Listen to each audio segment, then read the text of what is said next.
Last week, I watched two women get completely opposite treatment from the same waiter. One was practically invisible, the other treated like royalty. Same restaurant, same waiter, same night. But here's what caught my attention. The woman getting the VIP treatment wasn't dressed more expensively, wasn't more beautiful, and definitely wasn't being demanding. She was doing something else entirely, something that most women never think about. I'm talking about the subtle etiquette codes that make people treat you like you're genuinely important. Not the basic thing about saying please and thank you. I'm talking about the psychological signals that make waiters, bosses, dates, and even strangers go out of their way to treat you with real respect. And I'm about to share all 7 of them. Number 4 might surprise you because it's actually the opposite of what most women think they should do. Let's start with something that happens every single day, but most women don't realize its impact. How you walk into a room literally sets the tone for how people will treat you. And it happens in those crucial first 3 seconds. Here's what I noticed when I started paying attention. The women being overlooked? They hurry in apologetically, avoid eye contact, and immediately start explaining themselves. But the women getting respectful treatment? They do something that seems almost effortless. They pause, just for 2 seconds. Not dramatically, just intentionally. This tiny pause does something amazing to your presence. It naturally makes you stand taller, breathe deeper, and look around with calm confidence instead of nervous energy. People notice this and instinctively treat you as someone worth their attention. But here's what really opened my eyes. It's not about walking in like you own the place. It's about walking in like you naturally belong there. There's a world of difference. Arrogance pushes people away, but quiet confidence draws them in. The woman at that restaurant? She paused at the hostess stand, made brief eye contact with the waiter across the room, and walked to her table with natural confidence. That waiter immediately recognized her as someone who expected good service, so that's exactly what she received. This might sound counterintuitive, but the women who receive the most genuine attention are often the ones who aren't desperately seeking it. And I don't mean playing games or being standoffish. I mean something much more powerful and authentic. Most women try to be interesting by talking about themselves, sharing their achievements, or being the center of attention. But here's what I've observed about women who get treated exceptionally well. They have this gift for making other people feel like the most fascinating person in the room. There's real psychology behind this. When you ask someone a thoughtful question and truly listen to their answer, their brain releases feel-good chemicals. You literally become associated with positive feelings in their mind. But here's where most women miss the mark. You can't just ask surface-level questions like, "How was your weekend?" You need to ask questions that invite people to see themselves differently. Instead of, "What do you do for work?" Try, "What's the most surprising thing about your job?" Instead of, "How are you?" Try, "What's been the highlight of your week?" When you do this consistently, something wonderful happens. People gravitate toward you at events. They remember conversations with you months later. They see you as genuinely engaging and thoughtful, all because you made them feel heard in a world where everyone's competing for attention. Here's the secret. People rarely remember what you said about yourself. They remember how you made them feel about themselves. And when you make people feel valued, they naturally treat you with more respect and consideration. Oh, and if you're enjoying this, just tap subscribe. Mastering conversation is powerful, but there's something even more subtle that happens before you even speak. Now, can we talk about something that might be undermining your credibility every time you eat out?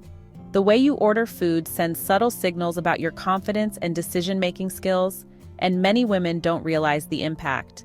I learned this during a business dinner with potential investors. I spent several minutes asking the waiter questions, changing my mind twice, and apologizing for being indecisive. The men at the table ordered quickly and confidently. Guess who seemed more decisive and capable? Not me. Here's what women who command respect understand about ordering. First, you decide before the waiter reaches you. Scan the menu quickly, choose something in the middle price range, and commit to it.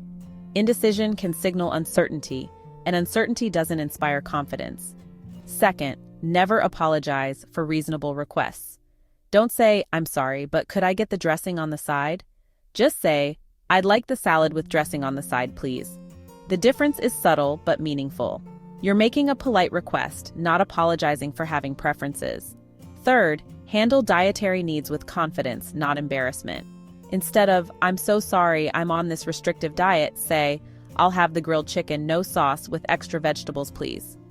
Own your choices without lengthy explanations. But here's the real game changer. When something goes wrong with your order, and it happens, how you handle it speaks volumes about your character. Women who get excellent treatment don't make scenes, but they also don't suffer in silence. They calmly get the server's attention and say something like, "Excuse me, I ordered the salmon, but this appears to be chicken. Could you please correct this?" No drama, no apologies, just clear communication.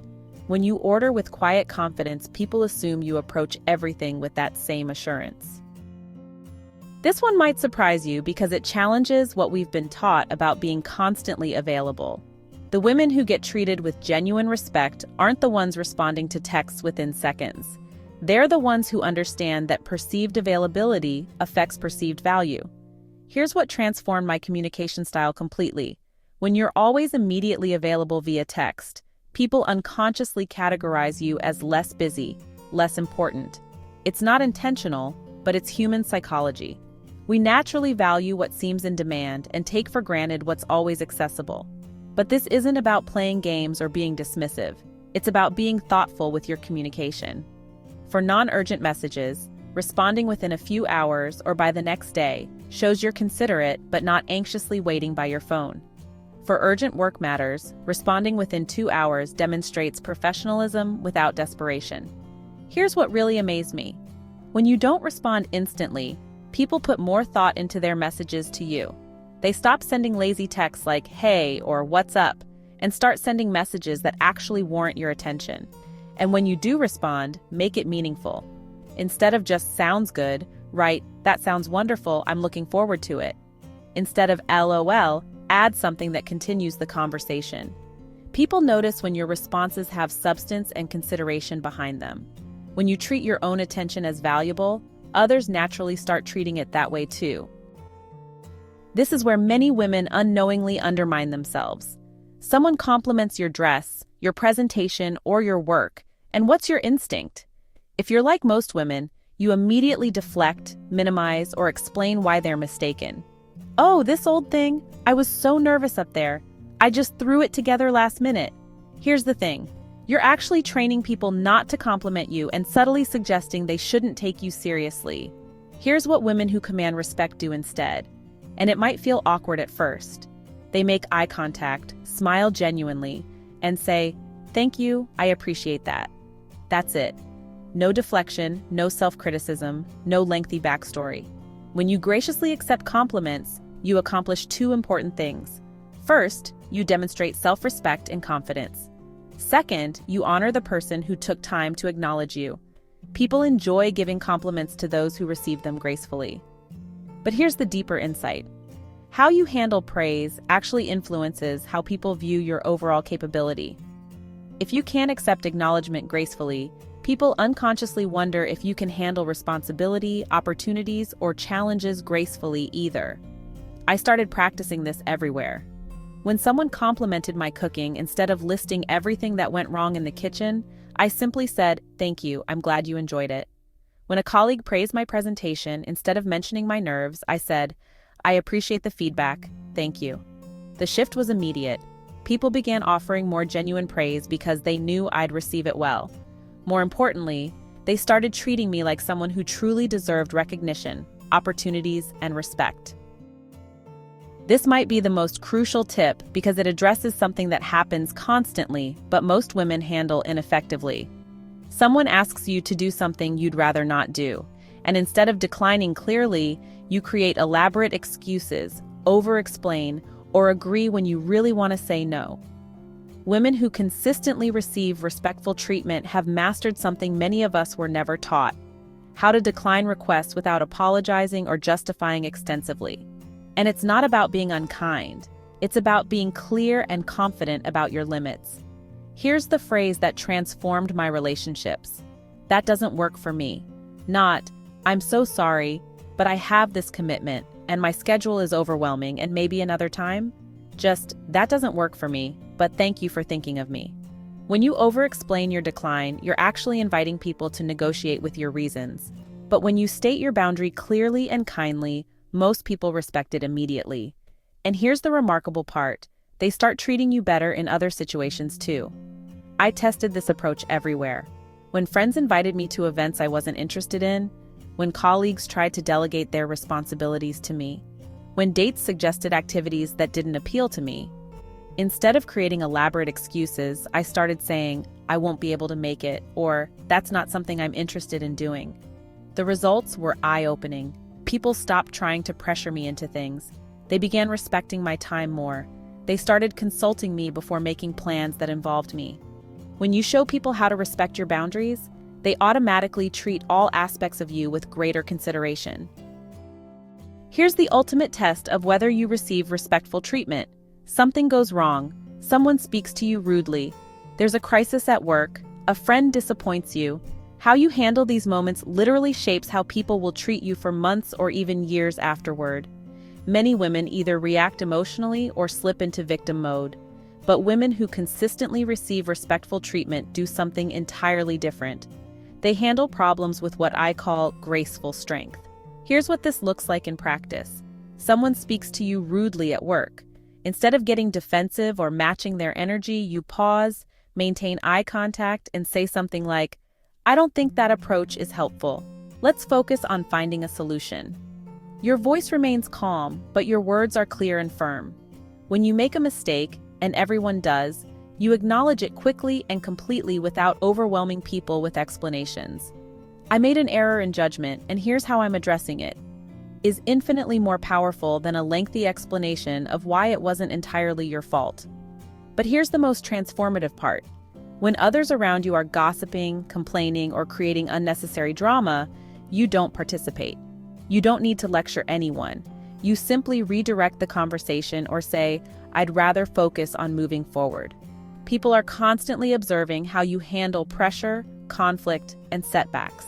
They're forming opinions about whether you're someone who can be trusted with important matters, whether you have leadership potential, and whether you're the kind of person they want to associate with.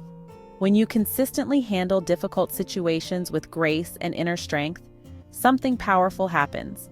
People begin seeing you as someone who elevates every situation you're part of. They start treating you like someone who deserves respect, consideration, and genuine regard. So there you have it. 7 etiquette insights that have nothing to do with formal rules and everything to do with the psychology of respect. When you master how you enter spaces, give attention strategically, order with confidence, communicate with intention, accept compliments gracefully, set clear boundaries, and handle challenges with grace, people naturally respond to you differently. The woman at that restaurant wasn't born with these skills. She developed them. And now you understand them too. Choose one approach that resonates most with you and start practicing it this week. Your journey to being treated with genuine respect starts now. Which tip are you going to try? And be honest, which one do you struggle with most? I read every comment, and I'll respond to as many as I can. If this helped you see something differently, hit that like button and subscribe because we're just beginning your transformation journey, and I'll see you in the next video.